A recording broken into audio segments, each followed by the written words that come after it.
The distant rumble of thunder crashed over the horizon as Madeline Vance stared out of her bedroom window, a single tear tracing down her cheek.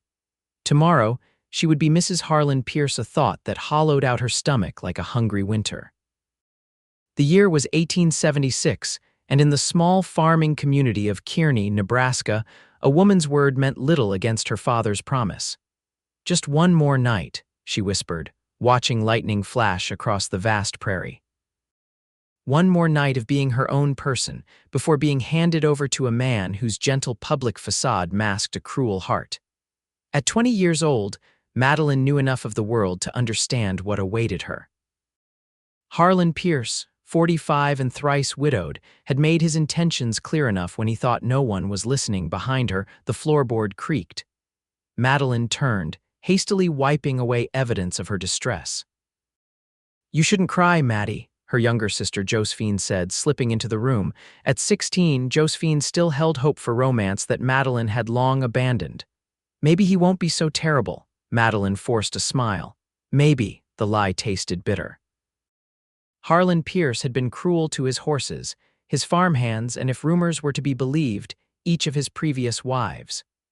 What chance did she have? From downstairs came the sound of her father's laughter, mingling with Harlan's deeper, rumbling tones.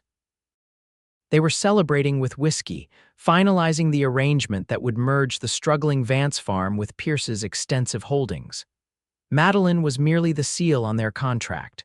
"Father says you'll want for nothing," Josephine offered weakly, sitting beside her sister on the window seat. "Accept my freedom," Madeline replied, watching as a rider approached in the distance, a dark silhouette against the stormy horizon. "Accept my choice." The figure on horseback grew larger, and Madeline found herself straightening, something inexplicable drawing her attention. The rider's direction was unmistakable, straight toward their farm. At this hour past sunset, visitors were uncommon. "Who could that be?" Josephine asked, pressing her nose against the glass. "I don't know." Madeline stood, smoothing her simple cotton dress. "But I intend to find out before Father or Mr. Pierce notices." Slipping her feet into worn boots, Madeline crept downstairs, avoiding the third step that always betrayed with a groan. The men's voices grew louder as they continued their celebration in her father's study, allowing her to slip unnoticed through the kitchen and out the back door.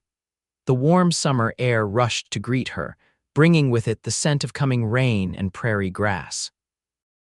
Madeline hurried around the side of the house just as the rider dismounted, tying his horse to the hitching post. In the dim light from the house windows, she could make out his tall frame, broad shoulders, and the unmistakable silhouette of a cowboy hat. He hadn't noticed her yet, giving Madeline a moment to observe the stranger. His movements were fluid and confident, nothing like the stiff, commanding presence of Harlan Pierce. "Can I help you?" she called out, keeping her distance, aware that meeting a strange man alone at night wasn't proper. But propriety seemed a silly concern when tomorrow she'd be sacrificing her entire life. The man turned, startled. "Miss Vance." He removed his hat, revealing a face that made Madeline's breath catch. Handsome was too simple a word for the planes and angles that made up his features, softened by kind eyes that crinkled slightly at the corners. "Do we know each other, sir?" she asked, taking a step closer despite herself. "Gabriel Irwin, madam," he offered a slight bow. "You wouldn't remember me. I worked your father's north field 3 summers back before joining a cattle drive to Texas." Recognition dawned. "The young man who broke father's new plow." A small smile touched her lips at the memory. He was furious. Gabriel's laugh was warm, genuine. "That's me. Though I prefer to think of myself as the man who saved your prize mare when she was foaling." Madeline remembered that night too, a scared 17-year-old girl, frantic over her beloved horse, and the quiet, capable young man who had stayed up all night to ensure both mare and foal survived. "What brings you back to Kearney, Mr. Irwin?" she asked, conscious suddenly of the impropriety of their conversation. His expression shifted, grew serious. "News travels even to cowboys in Texas, Miss Vance." He glanced toward the house. "I heard about your arrangement with Harlan Pierce." Something cold settled in Madeline's stomach. "My wedding is tomorrow. It's hardly a secret. Gabriel stepped closer, and in the dim light she could see the intensity in his eyes. I also heard about Pierce's last wife and the one before that. People talk, Madeline said carefully, though her heart had begun to race. Yes, they do, he lowered his voice. His second wife didn't fall down those stairs, Miss Vance, and his third didn't die of fever. Madeline felt her breath catch. There had been whispers, of course, but no one dared speak against Harlan Pierce openly. His money bought influence, and in frontier towns like Kearney, the law often looked the other way. "Why are you telling me this?" she asked, though part of her already knew. Gabriel looked at her directly, his gaze unwavering. "Because I can't stand by and watch you become his fourth wife, and his fourth victim." A moment of silence hung between them, broken only by the distant rumble of thunder drawing closer. "What can be done?" Madeline finally whispered. "The arrangements are made, the contract signed." Gabriel's hand moved to his saddlebag. "I have a horse for you, provisions, money enough to start somewhere new." He paused, uncertainty crossing his features for the first time. "And my word that I'll see you safely wherever you wish to go, then trouble you no more if that's your desire." The offer hung in the air between them, impossible and tantalizing. Freedom, safety, a chance. "You're suggesting I run," she said, the idea both terrifying and exhilarating. "I'm suggesting you live, Miss Vance." His voice was soft but firm. "Pierce is not a man who permits independence or spirit in his wives, and you have both in abundance." From inside the house came the sound of a door opening, her father's voice calling her name. Time was running short. "If I went with you," Madeline said hurriedly, "where would we go?" "West, Colorado territory. I have land there, a small ranch, not much, but it's good country, free country." He extended his hand. "But the choice is yours, I won't force you." The contrast wasn't lost on her here, was a man offering choice when all others had taken it away. Her father's voice grew louder, more insistent. "I need to gather some things," she said, decision crystallizing like ice in winter, "and say goodbye to my sister." Relief washed over Gabriel's face. "I'll wait by the cottonwood at the edge of your property." 1 hour. Madeline nodded, already turning back toward the house, her heart pounding with fear and something else, hope, perhaps. For the first time in months, she felt the stirring of possibility. Slipping back inside, she found her father in the kitchen, his face flushed with whiskey. "There you are, girl. What are you doing outside at this hour?" James Vance demanded, swaying slightly. "Just getting some air, father, pre-wedding nerves." The lie came easily. "I think I'll retire early." "Big day tomorrow?" His expression softened marginally. "Pierce is a good match, Maddie. You'll see. He'll provide well." For a brief moment, Madeline saw concern in her father's eyes, the remnant of the man who had once cherished her mother before hardship and drink had changed him. She almost wavered. "Good night, father," she said instead, kissing his cheek, knowing it might be the last time. Upstairs, Josephine waited, eyes wide with questions. "Who was that man? I saw you from the window." Madeline closed the door quietly behind her, then knelt before her sister, taking her hands. "Joe, I need you to listen carefully. I'm leaving tonight." "Leaving? But the wedding—" "There won't be a wedding," Madeline said firmly. "Mr. Pierce is not the man father believes him to be." "He's dangerous, Joe," understanding dawned in Josephine's eyes. "The rider, he's helping you escape." "Yes, his name is Gabriel Irwin. He worked for father years ago." "The one who saved Starlight," Josephine exclaimed, then lowered her voice. "I remember him. He was kind." Madeline nodded, already moving to gather essential items, a change of clothes, her mother's locket, the small amount of money she had saved from selling her embroidery in town. "I wish I could take you with me," she said, tears threatening, "but it's too dangerous." "When I'm settled, I'll send for you, I promise." Josephine embraced her fiercely. "I understand. Father won't harm me. He needs me to run the house now." Her young face showed a maturity beyond her years. "But Maddie, Pierce will come after you. He doesn't like losing what he considers his property." The truth of her sister's words sent a chill through Madeline. "We'll be careful. Gabriel knows the risks." Within 30 minutes, she had gathered what she could carry in a small bag. The sisters embraced one last time, both crying silently. "Be brave, Joe. Remember that I love you." Madeline pressed a letter into her sister's hand. "Give this to father in the morning, not before." With one last look at the room that had been hers since childhood, Madeline slipped out the window and down the oak tree that had facilitated countless escapes in her youth. The rain had started, a gentle patter that would help mask her departure. The walk to the cottonwood seemed both endless and too quick. Each step took her further from everything familiar and closer to an uncertain future. When she reached the massive tree, Gabriel was waiting, 2 horses ready. "You came," he said, relief evident in his voice. "I had no choice," she replied, then corrected herself. "No, that's not true. For the first time I do have a choice, and I'm choosing freedom." Gabriel helped her mount a sleek bay mare, then swung up onto his own horse. "We'll ride through the night, keeping to the creek beds to mask our trail. The rain will help." As they set off into the darkness, Madeline felt a strange mixture of terror and elation. Behind her lay safety and certainty, ahead lay danger and possibility. And beside her rode a man she barely knew but who had risked everything to give her a chance at life. The storm broke in earnest as they pushed their horses to a gallop across the open prairie, lightning illuminating their path in brief, brilliant flashes. It seemed fitting, Madeline thought, that her bid for freedom came with thunder's approval. Back at the Vance farmhouse, Harlan Pierce drained another glass of whiskey, unaware that his bride-to-be was already miles away, racing toward the western horizon and a future of her own choosing. Dawn broke cold and clear, the storm having passed during the night, leaving the prairie fresh and glittering with raindrops. Gabriel and Madeline had ridden hard, stopping only briefly to rest the horses at a small creek sheltered by cottonwoods and willows. "We should reach the Platte River by midday," Gabriel said, passing Madeline a strip of dried beef from his provisions. "There's a ferry crossing where the station master owes me a favor. He won't mention seeing us." Madeline accepted the food gratefully, trying not to think about what was happening back at the farm. By now, Josephine would have delivered her letter. Her father would be furious, and Harlan Pierce. She shuddered to think of his reaction. "What is it?" Gabriel asked, noticing her discomfort. "I'm worried about my sister," Madeline admitted, "and what Pierce might do when he realizes I'm gone." Gabriel's expression hardened. "Your sister will be safe. Pierce won't harm her. It would raise too many questions. His anger will be directed at finding you." "And will he find us, I mean?" She hadn't wanted to ask the question that had haunted her through the night. "Not if I can help it." Gabriel checked his pistol before returning it to his holster.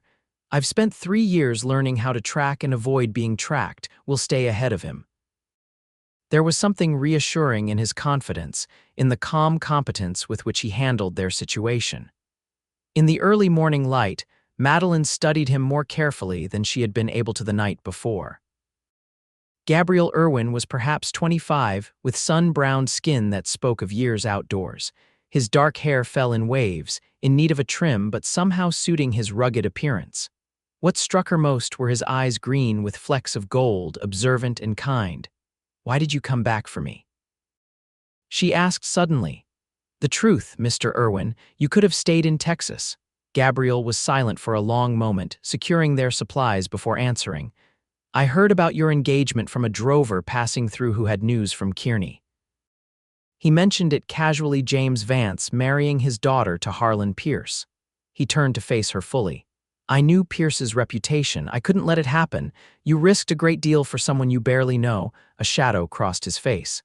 "My mother was married to a man like Pierce. Charming in public, monstrous behind closed doors. She died before I was old enough to help her." He adjusted the saddle on his horse, avoiding her gaze. "I couldn't save her, but I could try to save you." The simple honesty of his words touched something deep within Madeline. This wasn't merely about gallantry or misplaced chivalry. Gabriel understood the danger in a way few others would. "Thank you," she said softly, "for giving me a choice." He offered a small smile. "Everyone deserves at least that much, Miss Vance." "Madeline," she corrected him. "If we're to be traveling companions, perhaps formality can be set aside." "Madeline," he repeated, her name sounding different in his voice, warmer somehow. "And I'm Gabriel." They mounted their horses again, setting off at a steady pace that ate up miles without exhausting their mounts. Gabriel was a skilled horseman, and Madeline was grateful for the summers she'd spent riding across her father's land, often against his wishes. Now those small rebellions served her well. By midday, as promised, they reached the Platte River, swollen from the recent rains but navigable at the ferry crossing. The station master, a grizzled older man named Hank, greeted Gabriel with genuine pleasure. "Irwin, didn't expect to see you this side of winter." His shrewd eyes took in Madeline, noting her simple dress and the small bag of possessions. Understanding dawned on his weathered face. "I see. Heading west in a hurry, are we?" "The lady and I would appreciate a quick crossing, Hank," Gabriel said, his tone casual but with an undercurrent of urgency. "And perhaps you might forget seeing us if anyone comes asking." Hank spat a stream of tobacco juice. "Ain't seen nobody but a traveling salesman since yesterday." He winked at Madeline. "Ferry's ready when you are." The crossing took less than 20 minutes, the ferry operator working the cables with practiced efficiency. On the far shore, Gabriel paid him with a gold coin that made the man's eyebrows rise. "That's too much," Hank protested. "Consider it an investment in your memory," Gabriel replied quietly, understanding passed between the men. Hank pocketed the coin with a nod. "Safe travels." Back on their horses, they continued westward, Gabriel setting a pace that balanced speed with endurance. The landscape gradually changed, the lush farmland giving way to more rugged terrain as they moved toward the frontier. "We'll need to find shelter for tonight," Gabriel said as the afternoon waned. "There's a trading post about 10 miles ahead. The owner is friendly to those needing discretion." Madeline nodded, fighting fatigue. She had never ridden so far in a single day, and her body ached from the unaccustomed exertion. Still, she refused to complain. This discomfort was nothing compared to what awaited her had she remained. As the sun began to set, casting long shadows across the prairie, Gabriel suddenly reined in his horse, his posture alert. Madeline followed his example, instantly concerned. "What is it, riders?" he said tersely, pointing to a distant dust cloud behind them. "3, maybe 4. Fear clenched in Madeline's stomach. "Pierce? Can't be sure, but we shouldn't take chances." Gabriel surveyed their surroundings with a practiced eye. "There's a ravine about half a mile ahead. We can lose them there if we're careful." They urged their horses forward at a faster pace, the animals sensing their riders' tension. The ravine appeared as Gabriel had described, a deep cut in the earth, carved by water over countless years, its sides steep but navigable. "Stay close," Gabriel instructed as they guided their mounts down the treacherous slope. "The bottom runs parallel to our route for several miles before curving north. We'll follow it until sunset, then cut west again." The ravine offered concealment but difficult going. Loose rocks threatened the horses' footing, and in places, they had to dismount and lead the animals through particularly narrow passages. All the while, Madeline listened for sounds of pursuit, her nerves stretched taut. After what felt like hours, Gabriel signaled a halt where the ravine widened slightly, offering a small space sheltered by overhanging rock. "We'll rest here for a bit," he said, helping Madeline dismount. "Let the horses catch their breath." They stood close in the confined space, their breathing synchronized from exertion. Above them, daylight was fading, casting the ravine in deepening shadow. "Do you think we lost them?" Madeline whispered. "For now," Gabriel replied, his voice equally low, "but Pierce won't give up easily." Not when his pride is at stake. The mention of Pierce brought reality crashing back. "I've ruined your life," Madeline said suddenly, the thought overwhelming her. "You had a ranch plans, now you're a fugitive because of me." Gabriel's expression softened.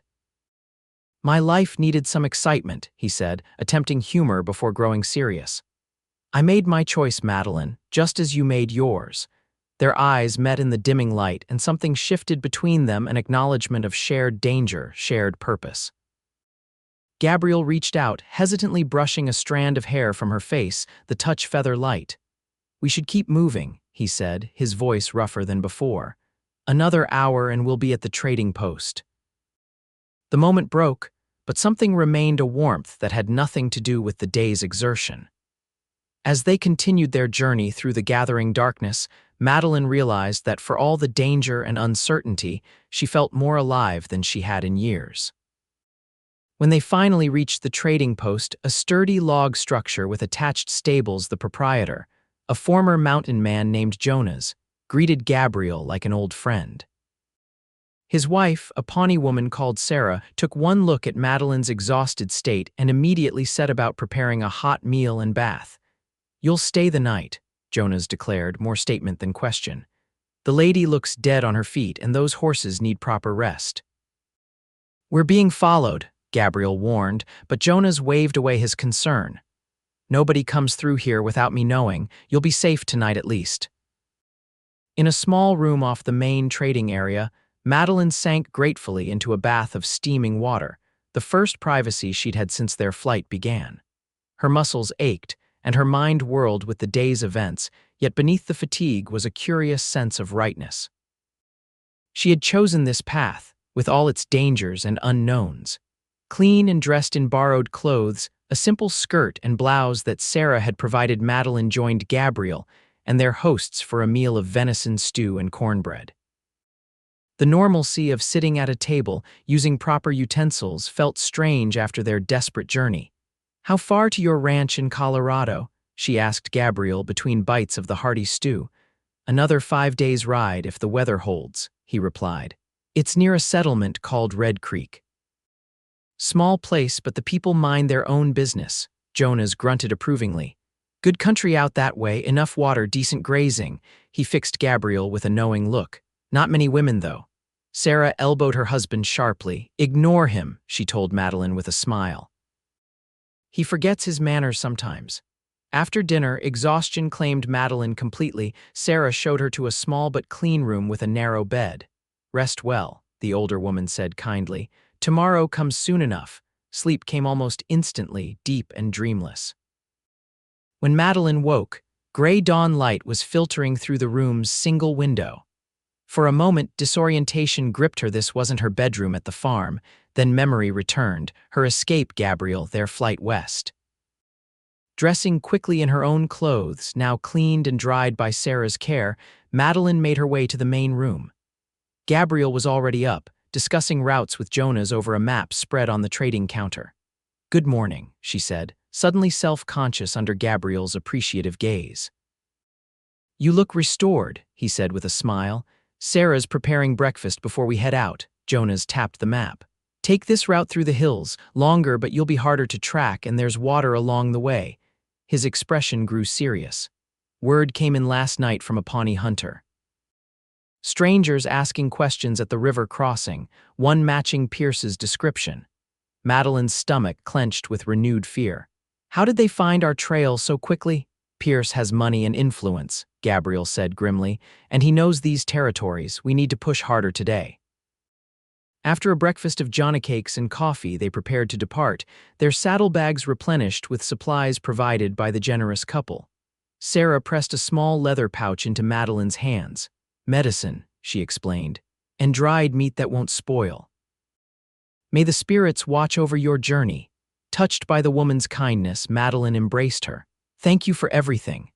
Outside, as Gabriel finished saddling their horses, Jonas drew him aside for a private word. Madeline couldn't hear their conversation, but she noted Gabriel's serious expression and nod of agreement. Minutes later, they were riding again, following game trails that wound through increasingly rough country. The land was rising gradually, the first hints of the distant mountains appearing on the horizon. "What did Jonas tell you before we left?" Madeline asked after they had been riding for an hour. Gabriel hesitated before answering.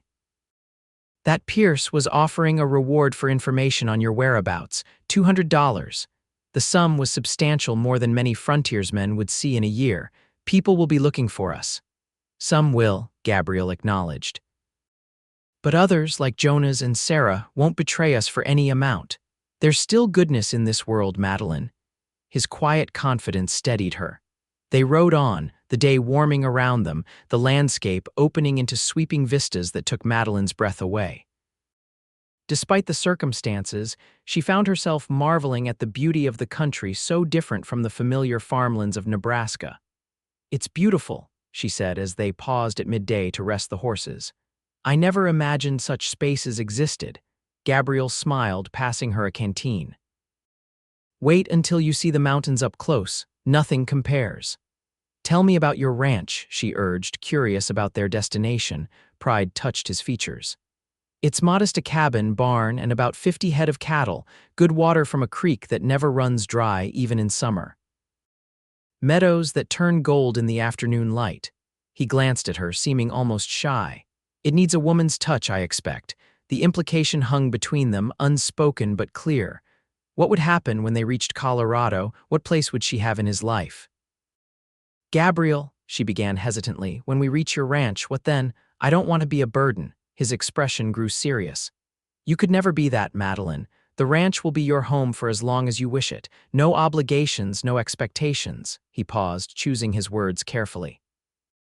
I hope you might come to care for the place and perhaps, in time. He didn't finish, but he didn't need to. The possibility of something growing between them was evident in his eyes, in the careful way he maintained a respectful distance even as his gaze lingered on her. In time, she echoed softly, finding the idea not unwelcome. Gabriel was everything Harlan Pierce was not: kind, considerate, offering choice rather than command. Their moment of connection was broken by the distant sound of a gunshot. Gabriel was instantly alert, scanning the horizon. Hunters, perhaps, Madeline suggested hopefully. Perhaps. But his tone suggested he thought otherwise. We should move on. The hills Jonah's mentioned aren't far now. They mounted quickly, pushing the horses to a faster pace. The terrain grew more difficult, forcing them to slow occasionally to navigate rocky passages and steep inclines. Gabriel led them expertly, finding paths that weren't immediately obvious. By late afternoon, they had entered the hills proper, rolling, pine-covered slopes that offered both concealment and challenges. The horses struggled on the steeper sections, requiring them to dismount and lead the animals through particularly difficult stretches. As dusk approached, Gabriel found them a sheltered spot between towering boulders, hidden from casual observation but with a clear view of the path they had followed. We'll camp here tonight, he decided, helping Madeline down from her horse. No fire, we can't risk the smoke being seen. They ate a cold supper of jerky and hard biscuits, speaking little, both acutely aware of their vulnerability. As darkness fell, the temperature dropped significantly, the spring night bringing a chill that penetrated Madeline's light clothing. Gabriel noticed her shivering and silently offered his coat, a worn leather garment that carried his scent, a mixture of tobacco, horses, and something uniquely his own. She accepted gratefully, wrapping it around her shoulders. Get some sleep, he said, settling himself against a boulder, his rifle across his knees. I'll take first watch. You need rest too, she protested. I'll wake you in a few hours, he promised, though they both knew he likely wouldn't. Madeline arranged her bedroll as comfortably as possible on the hard ground, Gabriel's coat providing welcome warmth. Despite her exhaustion, sleep proved elusive. Her mind raced with images from the past days, her narrow escape, the desperate ride, the growing awareness of Gabriel as more than just her rescuer. Gabriel, she said softly into the darkness, unsure if he was still awake. Yes, his voice came back immediately, thank you. Not just for saving me, but for treating me like a person with choices. No one has done that in a very long time. There was a pause before he replied, his voice rough with emotion. You deserve nothing less, Madeline. In the quiet that followed, something shifted between them, once again deepened, perhaps by shared danger and growing trust. Madeline closed her eyes, finally drifting toward sleep with the comforting knowledge that Gabriel watched over her. She woke suddenly, hours later, to his hand gently shaking her shoulder. We need to move, he whispered urgently. Now, fully alert in an instant, Madeline sat up. What's happened? Riders in the valley below, they've got lanterns. His face was grim in the pre-dawn light. They're tracking us methodically. Fear surged through her as she scrambled to her feet, quickly rolling up her bedding. How many? 5 that I could see. Pierce is with them. Gabriel was already saddling the horses, his movements swift and efficient. We need to reach the high pass before they spot our trail. Within minutes, they were moving again, picking their way carefully through the rocky terrain in the dim light before sunrise. Gabriel led them higher into the hills, following what appeared to be a game trail that wound between pine trees and boulder fields. The going was treacherous, loose shale threatened the horses' footing, and low-hanging branches forced them to duck repeatedly. But Gabriel navigated with confidence, never hesitating at forks in the trail. As the sun rose, casting long shadows across the hills, Madeline risked a glance backward. In the valley far below, she could make out tiny figures on horseback, methodically working their way up the same path they had taken. "They're still coming," she reported, her throat tight with fear. Gabriel nodded grimly. "They're determined, but so are we." He pointed ahead to where the trail appeared to narrow between sheer rock faces. "That's the pass I mentioned. Once we're through, the trail divides dozens of ways. We'll lose them there." The pass was more treacherous than it had appeared from a distance, a narrow gap between towering cliffs, its floor strewn with fallen rocks. They were forced to dismount and lead the horses single file, each step requiring careful placement. Halfway through, Madeline's horse balked, frightened by the confined space and unstable footing. As she struggled to calm the animal, her foot slipped on loose shale, sending small rocks clattering down the path behind them. Gabriel was instantly at her side, steadying both her and the nervous mare. "Easy," he murmured, the word meant for both horse and rider. His hand lingered on Madeline's arm, warm and reassuring. They continued more carefully, the pass gradually widening until it opened onto a vista that stole Madeline's breath, rolling hills giving way to a vast plain, and beyond that, the distant peaks of mountains, purple against the morning sky. "Colorado," Gabriel said with evident pride. Another 3 days' ride to Red Creek. Hope surged within Madeline at the sight. They had crossed into new territory, closer to safety with each passing mile. Their relief was short-lived. From behind came the distant crack of a rifle, the bullet striking rock several yards to their right. Gabriel reacted instantly, pulling Madeline behind the shelter of a large boulder. "They've spotted us," he said grimly, drawing his own rifle. "Get the horses into those trees." He nodded toward a stand of pines 50 yards ahead.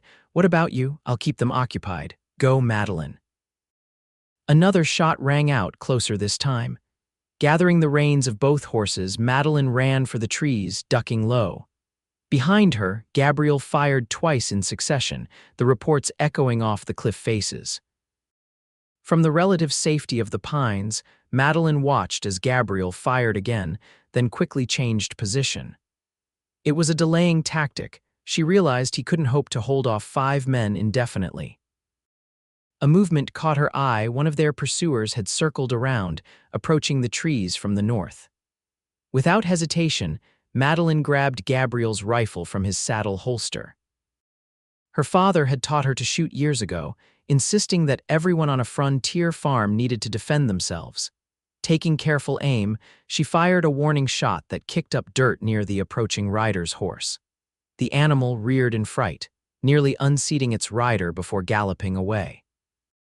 Gabriel appeared beside her moments later, breathing hard. "Good shooting," he said, taking the rifle, "but we need to move. They'll regroup quickly." They mounted and rode hard, pushing deeper into the forest that covered the hillside. Gabriel led them along game trails, through streams to mask their scent, and finally into a dense thicket that offered temporary concealment. "We'll wait here," he decided, dismounting. "Let them pass by." Hours crawled by as they huddled in their hiding place, listening intently for sounds of pursuit. Occasionally, they heard distant voices or the crack of branches, but no one approached their position. As afternoon waned, the forest grew quiet. "I think they've moved on," Gabriel said finally, his voice barely above a whisper. "Probably continued down the main trail. Will they give up?" Madeline asked, hopefully. His expression was grim. "Pierce won't. The others might eventually, but he'll keep coming."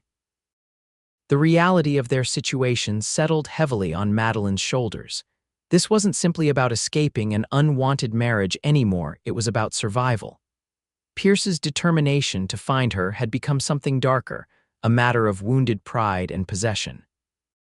"I never should have involved you in this," she said, the guilt sudden and overwhelming. "You could be killed because of me." Gabriel's eyes softened as he turned to her. "Madeline, I knew the risks when I rode to your farm that night. I chose this path, just as you did." "But why?" she pressed. Why risk everything for someone you barely knew? He was silent for a long moment, his gaze dropping to his hands. When I worked your father's farm that summer, I watched you. Not in an improper way, he added hastily, but I saw your kindness to others, your quiet strength. The way you'd sing to yourself while gathering eggs, thinking no one could hear. Heat crept into Madeline's cheeks at his words, at the realization that he had noticed her so particularly. I left for Texas with your memory, Gabriel continued, his voice low. When I heard about your engagement to Pierce, I couldn't bear the thought of someone like him extinguishing your light. The simple honesty of his confession touched Madeline deeply. There was no artifice in Gabriel Irwin, no hidden agenda. He had come for her because he valued what he saw in her not as property to be acquired, but as a person to be cherished. Thank you for seeing me, she said softly, reaching out to touch his hand. Truly seeing me. Their eyes met, and for a moment the danger surrounding them receded. There was only this connection, this understanding between two people who had chosen to trust each other against all odds.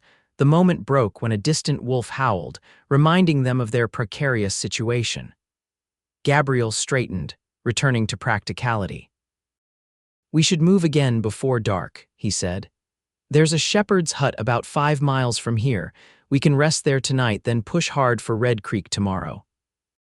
As they prepared to leave their hiding place, Madeline found herself studying Gabriel, the careful way he checked their provisions, his gentle handling of the horses, the quiet competence that had kept them safe thus far. Something was growing within her, something she hadn't expected when she fled her father's farm. It wasn't merely gratitude, though that was certainly part of it. It was something deeper, something that made her heart quicken when he smiled or offered his hand to help her mount. Something that felt dangerously like the beginning of love. The realization should have frightened her. Instead, it filled her with a strange calm. Whatever dangers lay ahead, whatever uncertain future awaited them in Colorado, she was exactly where she needed to be, riding beside a man who had risked everything to give her a choice. The shepherd's hut proved to be little more than a crude shelter, 4 walls of stacked stone with a sod roof, long abandoned by its builder. But it offered concealment and protection from the wind that had risen as night fell. Gabriel managed to start a small fire in the ancient hearth, the smoke drawing naturally up through a gap in the roof. In its flickering light, he examined a map spread on his knees while Madeline prepared a simple meal from their dwindling supplies. We're here, he said, pointing to a spot on the worn paper. Red Creek is about 30 miles southwest. With an early start, we could reach it by tomorrow evening. And your ranch, Madeline asked, passing him a tin cup of coffee. Another 10 miles beyond the town. He folded the map carefully. Once we're there, Pierce will find it much harder to pursue us. People in Red Creek look after their own. The simple phrase, their own, warmed Madeline unexpectedly. Would she become one of them? Part of a community that protected its members? What's it like? She asked. The town, I mean. Gabriel smiled, relaxing slightly for the first time that day. Small but growing, there's a general store, blacksmith, saloon, even a schoolhouse now, though no permanent teacher yet. He sipped his coffee. Good people mostly, miners, ranchers, a few families trying to make a fresh start. Like us, Madeline said softly, his eyes met hers across the fire. Yes, like us. The simple acknowledgement that they were in this together, not just the escape, but whatever came after, shifted something in the atmosphere between them. They weren't merely rescuer and rescued anymore. They were partners in a shared future, however uncertain. As they finished their meal, Gabriel insisted on taking first watch, despite having barely slept the previous night. Madeline didn't argue, knowing he would refuse to rest until he was certain they were safe. Instead, she made herself as comfortable as possible on her bedroll, Gabriel's coat once again serving as an extra blanket against the night's chill. She must have slept deeply, for when she woke, gray dawn light was filtering through the hut's single window. Gabriel sat beside the rekindled fire, his face showing the strain of his vigil. You didn't wake me for my watch, she chided gently, sitting up. He offered a tired smile. You needed the rest, and I wanted to think about. She moved to join him by the fire, accepting the cup of coffee he offered. What happens when we reach the ranch? His voice was carefully neutral. What you might want. Madeline considered her response thoughtfully. 4 days ago, she had been preparing to marry a man she feared. Now she was on the run with a man she was coming to admire deeply, perhaps even love. The future was entirely unwritten. "I want safety," she said finally. "A place where I can make my own decisions, build something that's mine." She looked at him directly. "Beyond that, I don't know yet." "It's all happened so quickly," Gabriel nodded, understanding in his eyes. "You'll have time to decide. No pressure, no expectations." His consideration, his willingness to let her find her own way, only strengthened the growing feelings Madeline harbored. How different he was from the men who had tried to dictate her life. They departed as soon as there was enough light to travel safely, Gabriel setting a brisk pace that balanced speed with caution. The terrain continued to change as they moved southwest, less forested, more open, with stretches of meadow between rocky outcroppings. By midday, they had covered nearly 15 miles, the horses holding up well despite the challenging journey. They paused at a small creek to rest and water the animals, Gabriel constantly scanning their back trail for signs of pursuit. "Do you think we've lost them?" Madeline asked, splashing cool water on her face. For now, Gabriel didn't sound entirely convinced.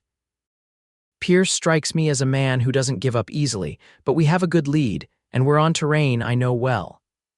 As they prepared to continue, the distant sound of a gunshot froze them both. It came from ahead, not behind perhaps a hunter, but possibly something more concerning. "Stay close," Gabriel said, his hand dropping to his pistol as they mounted. "Could be nothing, but we'll be cautious." They proceeded more slowly, alert to any movement. The shot wasn't repeated, but as they crested a small rise, they spotted a thin column of smoke rising from a stand of trees about a mile ahead. "A campfire," Gabriel murmured. "Too much smoke for a careful traveler."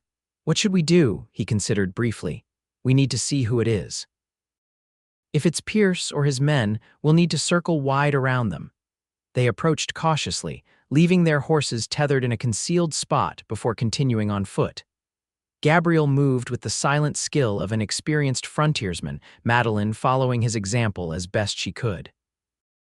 As they neared the source of the smoke, voices became audible, rough male laughter and cursing. Gabriel signaled for Madeline to remain still while he crept forward to get a better look. When he returned moments later, his expression was troubled. "Road agents," he whispered.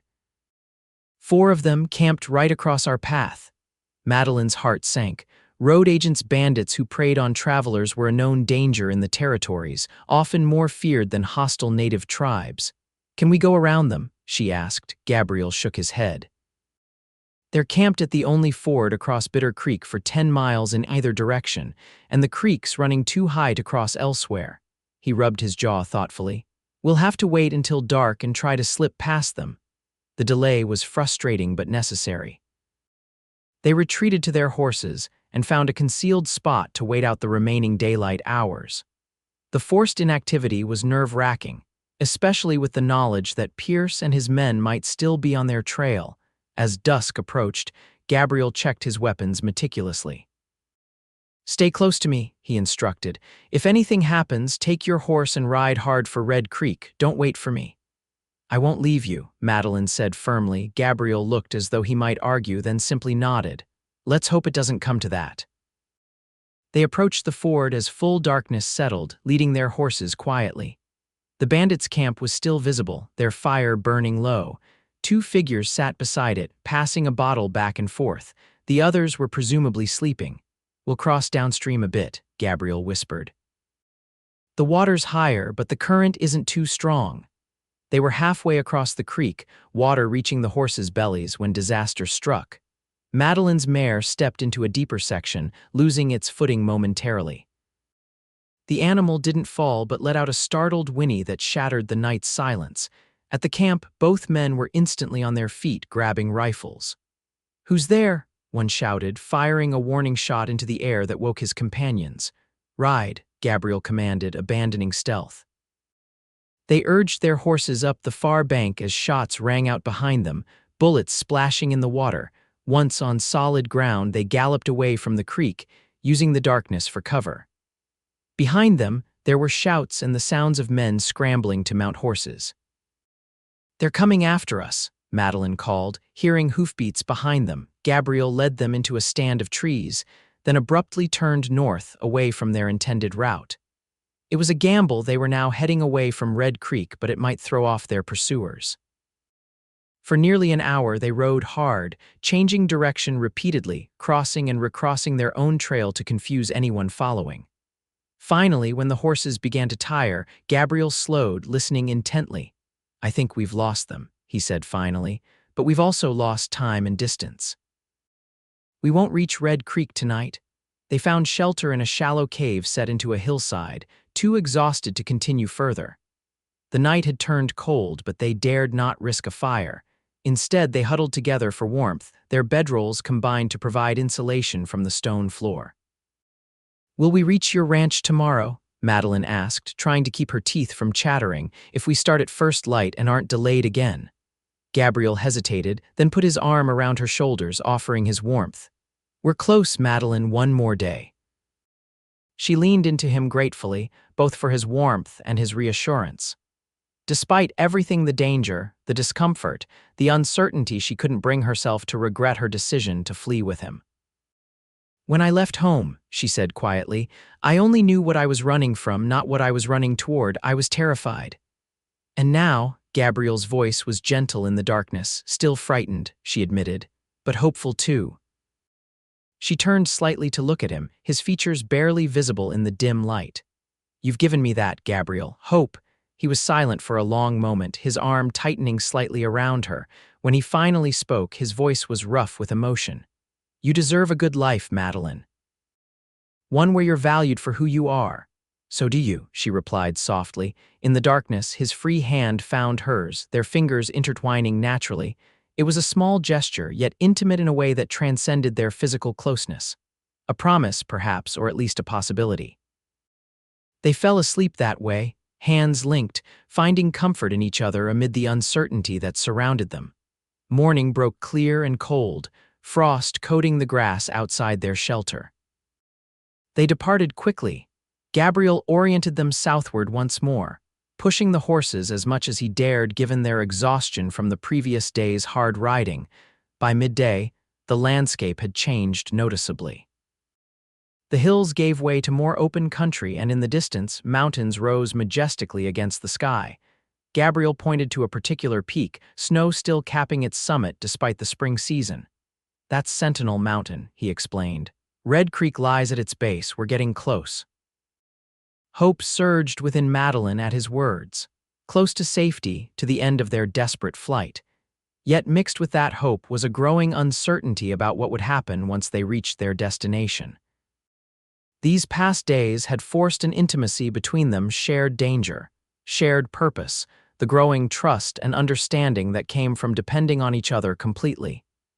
What would become of that connection when the immediate danger passed? When they were no longer fugitives, but simply a man and woman trying to build lives?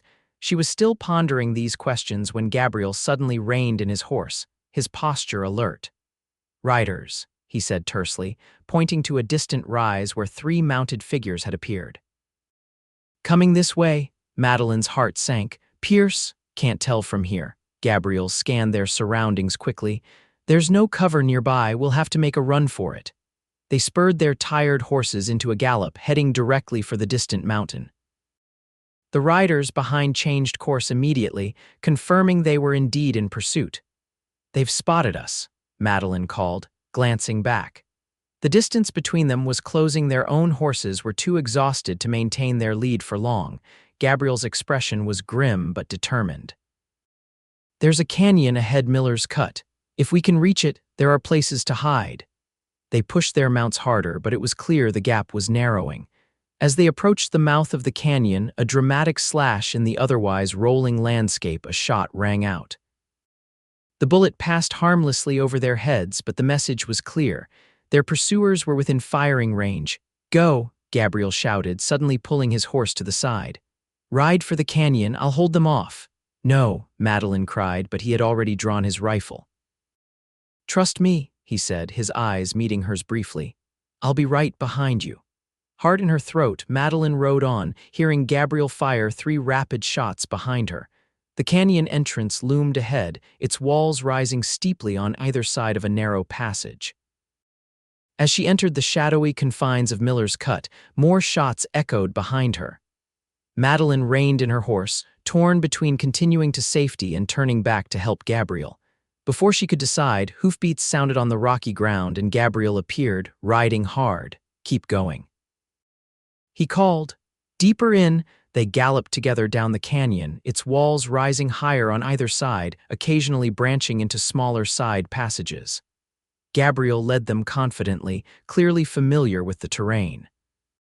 "Here," he said finally, turning into a narrow defile barely wide enough for their horses.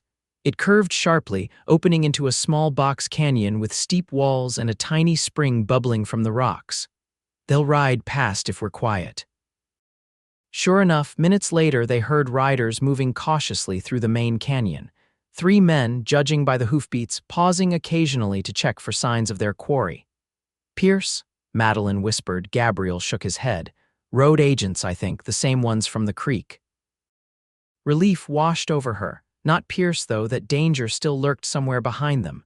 The bandits moved on after a brief search, their voices fading as they continued down the canyon. "We'll wait a while to be sure they're gone," Gabriel decided, dismounting stiffly. His left arm, Madeline noticed with alarm, was stained with blood. "You're hurt." She was at his side instantly, examining the wound. A bullet had grazed his upper arm, leaving a nasty furrow that bled steadily but wasn't life-threatening. "It's nothing," he insisted, but allowed her to help him remove his shirt and clean the wound with water from the spring. Using strips torn from her petticoat, a garment she'd never expected to sacrifice for field medicine, Madeline bandaged his arm carefully. "You could have been killed," she said, her voice tight with emotion as she worked. "Because of me." Gabriel caught her hand as she finished tying off the bandage. "Not because of you, because of Pierce, because of men who think they can own people." His eyes held her steadily. "I chose this, Madeline, I choose you." The simple declaration hung in the air between them, its meaning unmistakable. Not merely as someone to protect or rescue, but as someone to stand beside, someone to love. Madeline's heart raced as she realized the depth of what he was offering, not just safety or sanctuary, but a future together. A partnership of equals. "Gabriel," she began, not entirely sure what she intended to say, only knowing she needed to respond to the emotion behind his words. He silenced her gently, his fingers brushing her cheek. "You don't need to answer now, or ever if you don't wish to. Just know that when we reach Red Creek, when we reach the ranch, you'll always have a place there, whether as my partner, my wife, or simply my friend." The choice, so foreign after years of having her path dictated by others, nearly overwhelmed her. Yet it was precisely this freedom to choose that made Gabriel different from all the others. "I don't know what the future holds," she said honestly, "but I know I want to face it with you beside me." It wasn't a declaration of love, not yet, but it was a promise of possibility, of openness to what might grow between them. From the way Gabriel's eyes brightened, Madeline knew he understood. After ensuring the road agents were truly gone, they continued through the canyon, following a path that eventually led them back to open country. By late afternoon, they caught their first glimpse of Red Creek, a collection of wooden buildings nestled at the base of Sentinel Mountain, smoke rising from chimneys against the backdrop of forested slopes. "Home," Gabriel said simply, the relief evident in his voice. They approached the town as sunset painted the sky in brilliant oranges and golds, casting long shadows across the main street. Despite their exhaustion, both riders sat straighter as curious townspeople emerged to watch their arrival. A burly man with a blacksmith's leather apron stepped into the street, raising a hand in greeting. "Irwin, about time you showed your face again. Thompson's bull nearly died while you were gone." Gabriel dismounted with a grin, clasping the man's hand. "Sorry about that, Tom. Had some important business to attend to." He turned to help Madeline down from her horse, his hand lingering supportively at her waist. The blacksmith's eyebrows rose as he took in Madeline's travel-worn appearance and the obvious care with which Gabriel treated her. "I see that," he said, a knowing smile spreading across his bearded face. "Important business indeed. More townspeople gathered, greeting Gabriel with evident friendship and regarding Madeline with curious but not unfriendly eyes. A woman about Madeline's age stepped forward, offering a warm smile. "You look like you could use a hot meal and a bath," she said kindly. "I'm Sarah Miller. My husband and I run the general store." "Madeline Vance," she replied, surprised by the immediate welcome, and yes to both gratefully. "She'll be staying at my place," Gabriel interjected, his tone making it clear this wasn't open for discussion. "But we'd appreciate that meal first if you're offering." Sarah nodded, understanding passing between them. "Of course, come along, both of you." As they followed her toward a sturdy two-story building marked Miller's General Merchandise, Madeline felt some of the tension of the past days begin to ease. These people knew Gabriel, trusted him. They weren't looking at her with suspicion or judgment, despite the unusual circumstances of her arrival. The Millers' living quarters above the store were warm and comfortable, filled with the savory aroma of a stew that had been simmering all day. John Miller, a quiet man with intelligent eyes, asked no questions about their journey, simply providing hot water for washing and fresh bandages for Gabriel's wound. Over dinner, conversation flowed naturally, focusing on town news and local matters rather than prying into their situation. It was only after the meal, when Sarah had shown Madeline to a bedroom to rest, that Gabriel apparently explained their circumstances to the Millers in private. When Madeline rejoined them later, freshly bathed and wearing a clean dress borrowed from Sarah, the atmosphere had shifted subtly. There was concern in the Millers' eyes, but also determination. "You'll be safe here," John said firmly. "We take care of our own in Red Creek." "But I'm not one of your own," Madeline pointed out. "I only just arrived." Sarah patted her hand. "You came with Gabriel, that's enough for us." The simple acceptance brought tears to Madeline's eyes. After years of struggling to please her father, of being traded like property to Harlan Pierce, here were people willing to stand with her simply because Gabriel had brought her into their circle. "What about Pierce?" Gabriel asked, his voice low. "If he tracks us here." John's expression hardened. "Let him try. He'll find every man in town ready to meet him." He glanced at Madeline. "No one's taking you anywhere you don't want to go, Miss Vance, not while we have anything to say about it." The Millers insisted they stay in town that night, arguing that both riders and horses needed proper rest before completing the journey to Gabriel's ranch. Madeline was given the spare bedroom, while Gabriel slept on a pallet in the storeroom below. Despite her exhaustion, sleep came fitfully. Each creak and rustle from the unfamiliar building startled her awake, her mind conjuring images of Pierce and his men descending on the peaceful town. When dawn finally broke, she rose gratefully, eager to complete the final leg of their journey. Gabriel was already awake, drinking coffee with John in the store's back room. His face brightened when he saw her, a smile that warmed Madeline from within. "Ready to see the ranch today?" he asked. "More than ready," she replied truthfully. After a hearty breakfast and heartfelt thanks to the Millers, they set off on the final 10 miles to Gabriel's property. They rode fresh horses borrowed from the town livery, their own mounts too exhausted for further travel. The terrain grew more varied as they traveled meadows rich with spring flowers giving way to stands of pine and aspen, small streams crisscrossing their path. Gabriel pointed out landmarks with evident pride, sharing stories of his 3 years building the ranch from nothing. "My father left me enough to buy the land," he explained. "The rest I've done with these hands. It's not much compared to some spreads, but it's mine." As they crested a gentle rise, Gabriel reined in his horse. "There it is," he said quietly. "Home." Spread below them was a small valley, sheltered on 3 sides by forested hills. A creek wound through it, its banks lined with cottonwoods. Near its center stood a cabin not large but solidly built, with a stone chimney and a covered porch. Nearby were a barn, corral, and several smaller outbuildings. In the meadows beyond, cattle grazed peacefully.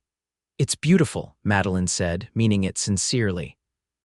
The ranch wasn't grand or impressive by Eastern standards, but it held something more valuable: the promise of peace, of belonging, of a life built by choice rather than coercion. They rode down into the valley. Gabriel pointing out features along the way: the best fishing spot on the creek, the meadow where wildflowers bloomed most abundantly in summer, the aspen grove where he'd seen bear cubs playing last autumn. As they approached the cabin, a dog came bounding out to meet them, a large, shaggy creature that greeted Gabriel with ecstatic leaps and Madeline with cautious interest. "That's Buck," Gabriel said, dismounting to ruffle the dog's ears. "He's been keeping an eye on things while I was gone." An elderly man emerged from the barn, waving when he spotted them. "About time you got back," he called, walking toward them with a slight limp. "Was beginning to think you'd forgotten the way home." "Couldn't do that, Ezra," Gabriel replied with a grin. He helped Madeline dismount before making introductions. "Madeline Vance, this is Ezra Tucker. He helps out around here when I'm away. Ezra, this is Madeline." The old man's eyes were sharp and knowing as he tipped his hat to her. "Madam, pleasure to meet you." His gaze flickered between them, taking in the situation with the wisdom of years. "Guess I'll be heading back to town now you're home." "No need to rush," Gabriel said. "Stay for dinner at least," but Ezra shook his head. "Reckon you two could use some time to settle in." He winked at Madeline. "Don't worry about him, madam. He's rough around the edges, but he's got a good heart." After Ezra departed, riding a mule toward town with promises to return in a few days, Gabriel showed Madeline around the property. The cabin was simple but comfortable: 2 rooms downstairs and a loft above, furnished with pieces Gabriel had either made himself or traded for in town. "You'll take the bedroom," he insisted. "I'll sleep in the loft until we figure out arrangements." The delicacy with which he approached their situation touched Madeline deeply. Even now, safe on his own property, Gabriel was careful to give her space, to offer choice rather than assumption. As evening approached, they worked together preparing a simple meal from the supplies Ezra had kept stocked. The domestic activity felt strangely normal after days of desperate flight, chopping vegetables, tending the fire, setting the table with Gabriel's mismatched dishes. "Is it what you expected?" Gabriel asked as they sat down to eat. "The ranch, I mean." Madeline considered her answer carefully. "It's more," she said finally. "Not bigger or grander, but more honest somehow. It feels like a place where someone could really live, not just exist." Understanding lit his eyes. "That's what I hoped for when I built it, a place for real living." After dinner, they sat on the porch, watching stars appear in the darkening sky. Buck settled at their feet, occasionally thumping his tail when one of them spoke. The peace of the evening wrapped around them like a blanket, making the dangers of their journey seem distant. "What happens now?" Madeline asked eventually, the question that had been hovering between them finally finding voice. Gabriel was silent for a long moment, his profile thoughtful in the fading light. "That depends on what you want, Madeline. You're safe here. You could stay as long as you need to figure out your next steps. Or, she prompted when he hesitated, "or you could make a life here with me." He turned to face her fully. "I won't pretend my feelings are casual. These past days have only confirmed what I suspected 3 years ago, that you're a woman worth crossing territories for, worth fighting for." The simple honesty of his declaration left no room for misunderstanding. This wasn't merely an offer of protection or partnership, it was a declaration of love, unadorned but profound. "I don't expect an answer now," he continued when she remained silent. "You've been through too much, too quickly. Just know that whatever you decide, this place is yours as much as mine for as long as you want it." Madeline looked out over the peaceful valley, considering his words. A week ago, she had been facing a life of subjugation to Harlan Pierce, all choice stripped away.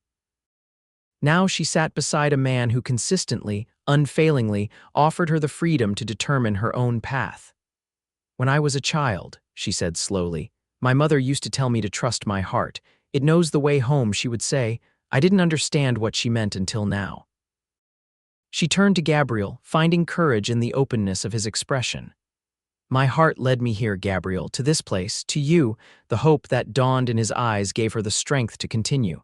"I don't know what kind of wife I'll be. I've never had much practice at happiness. But I'd like to learn if you're willing to teach me." For a moment, Gabriel seemed unable to speak, emotion rendering him silent. Then he reached for her hand, his fingers warm and strong around hers. "We'll learn together," he promised, his voice rough with feeling. every day. For as long as you'll have me. In that moment, sitting on a porch in the Colorado wilderness with a man who had risked everything to give her choice, Madeline felt something she had almost forgotten existed: peace. Not the absence of conflict, but the presence of something far more powerful. The certainty that whatever challenges came, they would face them together as equals. As Gabriel's hand tightened around hers, Madeline Vance, no longer a farmer's daughter, no longer property to be bartered, made a choice that was entirely her own. She leaned forward and kissed the man who had stolen her away to freedom. 3 months passed with the swiftness of a prairie wind. Summer settled over the valley, bringing long days of sunshine and occasional afternoon thunderstorms that departed as quickly as they arrived. Life on the ranch fell into a rhythm that Madeline found both challenging and deeply satisfying.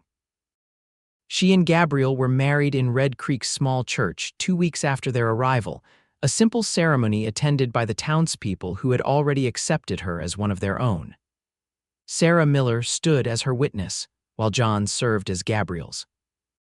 There had been no elaborate preparations, no fancy dress, just 2 people promising to face life together, whatever it might bring. The news that Harlan Pierce had been killed in a confrontation with federal marshals reached them a month later. According to the story that filtered through to Red Creek, Pierce had resisted arrest when the marshals came to question him about the suspicious deaths of his previous wives. A former servant had finally found the courage to speak about what she had witnessed, bringing an end to Pierce's reign of terror. "It's over," Gabriel had said, holding Madeline close when they received the news. "Truly over." And it was that chapter of fear and flight closed forever. In its place opened a new story, one that Madeline wrote daily alongside the man she had come to love with a depth that sometimes startled her. Life on the ranch wasn't easy. The work was constant: cattle to tend, crops to plant and harvest, endless repairs and improvements to the buildings and fences. Gabriel worked from sunrise to sunset most days, and Madeline quickly learned to match his pace. She discovered strengths she hadn't known. She possessed the ability to help birth a calf in the middle of a stormy night, to shoot a rattlesnake threatening their chicken coop, to ride for hours alongside Gabriel as they moved cattle to fresh pasture. Her hands grew calloused, her skin tanned by the Colorado sun, but she had never felt more alive. The cabin transformed gradually under her care, becoming a true home rather than merely a bachelor's shelter.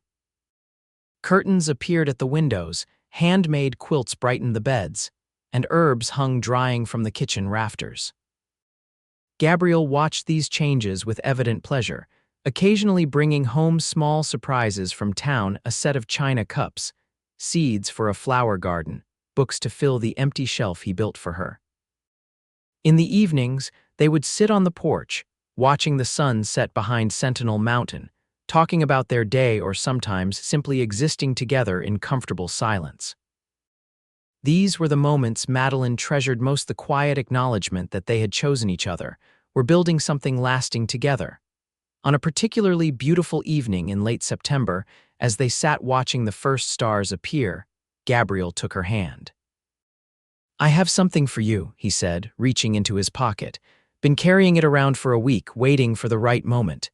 He placed a small package wrapped in brown paper in her palm. Curious, Madeline unwrapped it to find a silver locket, simple but beautifully crafted. "Open it," Gabriel encouraged softly. Inside was a tiny photograph of the 2 of them on their wedding day, looking slightly serious as the photographer had required them to hold still for the exposure. On the opposite side was a pressed wildflower, the same kind she had carried as her wedding bouquet. "It's beautiful," she whispered, deeply touched by the thoughtfulness of the gift. Gabriel helped her fasten it around her neck, his fingers gentle against her skin. "I wanted you to have something that reminded you of beginnings," he explained, "and promises kept." As she turned to thank him properly, Madeline was struck by how much had changed in such a short time. She had arrived at this ranch a frightened fugitive, unsure of her future and wary of trusting again. Now she sat here as a wife, a partner, a woman who had discovered her own strength and capacity for love. "I have something for you too," she said, gathering her courage. Though it's not something I can wrap in paper. Gabriel's eyebrows rose in question. In about 6 months, Madeline continued, her heart racing with both nervousness and joy, there will be 3 of us living in this cabin. For a moment, Gabriel simply stared at her, processing her words. Then his face transformed with such pure, unguarded happiness that Madeline felt tears spring to her eyes. "A baby," he whispered, his voice filled with wonder. "We're having a baby." Madeline nodded, laughing through her tears as Gabriel gathered her into his arms, holding her as though she were made of precious glass. "Are you happy?" she asked, though his reaction had already answered her question. "Happy doesn't begin to cover it," he replied, his voice thick with emotion. One hand moved gently to rest over her still flat stomach. "A family, Madeline, our family." That night, as they lay together in the darkness of their bedroom, Gabriel's arms wrapped protectively around her, Madeline reflected on the journey that had brought her here. From the desperate escape on the eve of a forced marriage to this moment of perfect contentment, it seemed almost impossible, yet undeniably real. "What are you thinking?" Gabriel murmured, his breath warm against her hair. "That sometimes the bravest thing is simply to choose," she replied softly. "To choose freedom, to choose love, to choose a different path than the one laid out for you." His arms tightened around her. "And I'm thinking how grateful I am that you chose me." "Always," Madeline promised, turning in his embrace to kiss him. "Every day I choose you." Outside their window, the vast Colorado sky stretched endlessly, stars scattered like promises across its expanse. Within the cabin's sheltering walls, 2 people who had defied convention, danger, and fate itself held each other close, their future unfolding before them like the dawn of a new day, bright with possibility, rich with love, and entirely their own. Spring arrived in the valley with an explosion of wildflowers and the birth of their son, Michael James Irwin, named for Madeline's mother and Gabriel's father. He came into the world during a gentle rain, delivered with the help of Sarah Miller and the town's elderly doctor. Gabriel had paced the porch throughout Madeline's labor, Buck keeping anxious vigil alongside him. When Sarah finally called him inside to meet his son, the expression on his face, wonder mixed with overwhelming love, was something Madeline knew she would remember for the rest of her life. "He's perfect," Gabriel whispered, cradling the tiny bundle with careful hands. "Just like his mother." As Michael grew, so did the ranch. With a baby to provide for, Gabriel worked harder than ever, adding to their herd and expanding their fields. Ezra Tucker became a regular fixture, delighting in his self-appointed role as honorary grandfather. The old man spent hours entertaining Michael with stories and whittling tiny wooden animals for the boy to play with. Letters arrived occasionally from Josephine, who had married a schoolteacher in Kearney and seemed happy. Their father had died the previous winter, a peaceful passing in his sleep, according to Joe's letter. Madeline had grieved for the man he had once been, before hardship and alcohol had hardened him, and for the relationship they might have had under different circumstances. Life settled into a pattern marked by the seasons, and the milestones of Michael's development: his first smile, first steps, first words. Madeline found motherhood both more challenging and more rewarding than she had anticipated, grateful for Gabriel's unwavering support and the community of women in Red Creek who offered advice and assistance. On Michael's 2nd birthday, as they celebrated with a small gathering of friends from town, Gabriel took Madeline aside, his expression both nervous and excited. "I've been thinking," he began, glancing toward their son, who was being entertained by Ezra's latest puppet show. "This cabin is getting a bit small for 3 people, especially since Michael's growing so fast." Madeline nodded, having had similar thoughts herself. The cabin that had seemed spacious when she first arrived now felt cramped with an energetic toddler added to the household. "I'd like to build something larger," Gabriel continued. "A proper house with bedrooms for more children if you want them." His cheeks colored slightly. "And a bigger kitchen for you and maybe a dedicated space for your sewing." The thoughtfulness of his planning touched her deeply.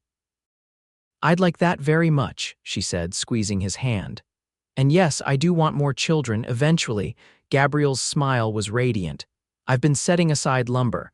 We could start building this summer, have it finished before winter. The new house took shape gradually over the following months, the entire community pitching in to help. John Miller provided materials at cost, the town's carpenter offered expertise, and even the women contributed, serving meals to the workers and helping Madeline plan the interior layout. By the first snowfall, the family moved into their new home, a spacious two-story structure with glass windows, a stone fireplace, and enough room for the family Gabriel and Madeline hoped to raise together. The original cabin was converted into guest quarters and additional storage, a tangible reminder of their beginnings. 3 more children joined their family over the years: twin girls, Emma and Rose, followed later by another son, Thomas. The ranch prospered alongside their growing family, Gabriel's hard work and sound judgment earning them a reputation as one of the most successful operations in the area. Madeline found her own place in the community, initially helping Sarah Miller organize a proper school for the town's children, then eventually taking on teaching duties herself when her own children were old enough. Her quiet strength and compassion made her a sought-after confidante for younger women settling in the area, many facing the same challenges of frontier life that she had overcome.